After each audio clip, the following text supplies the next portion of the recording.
کہ مرنے سے پہلے ہے مسلمان، کر لے اس پہ غور، کتابوں کا خدا اور ہے، بابوں کا خدا اور۔ دعوت اسلامی سے پہلے جب نہیں تھی نا تو میں بکثرت یہ دم کرتا تھا پڑھ کے۔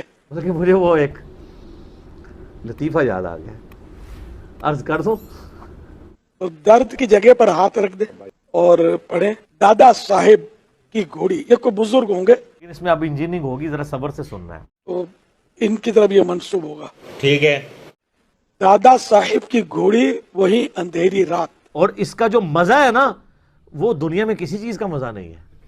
فلاں کا درد، فلاں کی جگہ نام لے، فلاں کا درد فلاں جگہ کا، مثلا زید کا درد سر کا جائے، مجھے تو لگ رہا ہے یہ کوئی الٹی کوئی دوائی دے رہے ہیں۔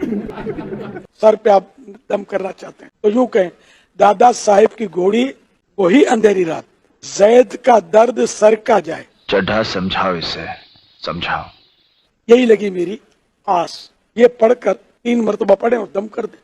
اب یہ تو کسی کتاب میں نہیں لکھا۔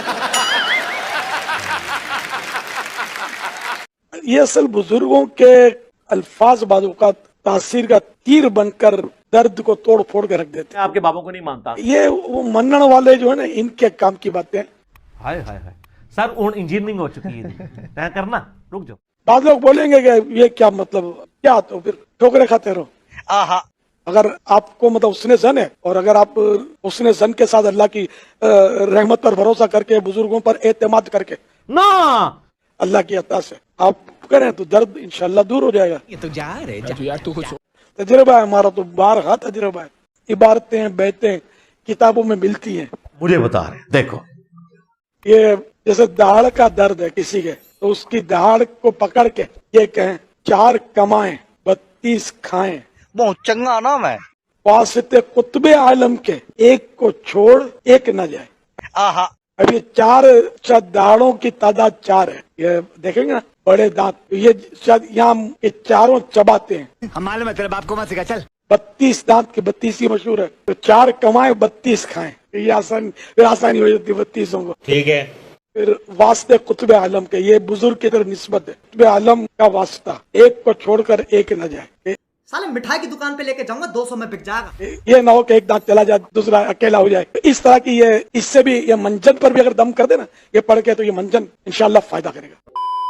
پوری پاکستانی قوم کو اس وقت میں نے جو 5 طریقہ علاج بتائے تھے وہ آپ میری ویڈیو تفصیل سے دیکھیں، اس میں ایک روحانی طریقہ علاج بھی تھا، لیکن روحانی طریقہ علاج بھی ان بیماریوں کے لیے، ہر بیماری کے لیے تو نہیں ہے۔ یعنی دنیا میں کوئی دوائی ایسی نہیں ہے، کوئی دم ایسا نہیں ہے جو بچے کا ختنہ کر سکے۔ ہاں جی ہے روحانی بائی پاس، اور چھڑ دو بائی پاس، ختنہ کر کے دسو جی نہ ہے نا تے چھوڑ دو۔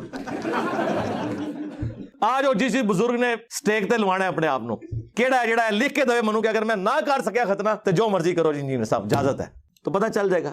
بھائی جو سرجری کام کرتی ہے وہ بعض اوقات ادویات سے نہیں ہو سکتا، وہ فزیکلی آپ کو علاج کرنا ہے۔ اس طریقے سے جھاڑ پھونک کا ایک علاج جو ہے وہ چند ایک چیزوں کے لیے ہے، جو اس کے ایکسپرٹس ہیں وہ کرتے ہیں۔ بخاری مسلم میں حدیث ہے کہ شفا 3 چیزوں میں ہے، شہد میں، حجامہ کپنگ یعنی یہ پچھنے لگوانے میں، اور داغ دینے میں۔ لیکن میں اپنی امت کو داغ سے منع کرتا ہوں، لیکن یہ منع حرام کے درجے میں نہیں ہے، پریفریبل ہے، کیونکہ مسلم شریف میں حدیث ہے ایک صحابی کو زخم لگا، اس کا خون نہیں رکتا تھا، نبی علیہ السلام نے اپنے مبارک ہاتھوں سے داغ دیا۔ داغ یہ ہوتا ہے کہ لوہے کی کوئی سلاخ، تیر کا اگلا حصہ، کوئی لوہے کی چیز گرم کر کے جب وہ فل گرم ہو جائے تو وہ اس زخم کے اوپر لگاتے ہیں، وہاں سے وہ گوشت اور وہ سارا حصہ روسٹ ہو جاتا ہے، پھر وہ خون نکلنا بند ہو جاتا ہے۔ آج کل الیکٹرک داغ دینے والے انسٹرومنٹس آ گئے ہیں جو سرجنز وغیرہ یوز کرتے ہیں، اس لیے دیکھیں آپ جو بائی پاس کے آپریشنز ہو رہے ہیں نا تو وہ بڑے ایڈوانس ہو چکے ہیں، ایسی ادویات آ گئی ہیں، اب خون بھی نہیں لگتا اور بائی پاس ہو جاتا ہے، ورنہ پہلے کتنی بوتلیں ارینج کرنی پڑتی تھی، خون ضائع ہو جاتا تھا۔ تو نبی علیہ السلام نے خود وہ طریقہ علاج استعمال کیا، آپ نے پھونک کیوں نہیں مار دی؟ کہیں اللہ نے چاہا تو ہو بھی گیا۔ بخاری میں حدیث ہے ایک صحابی کی پنڈلی کی ہڈی ٹوٹ گئی، نبی علیہ السلام نے ہاتھ پھیرا، ٹھیک ہو گئے،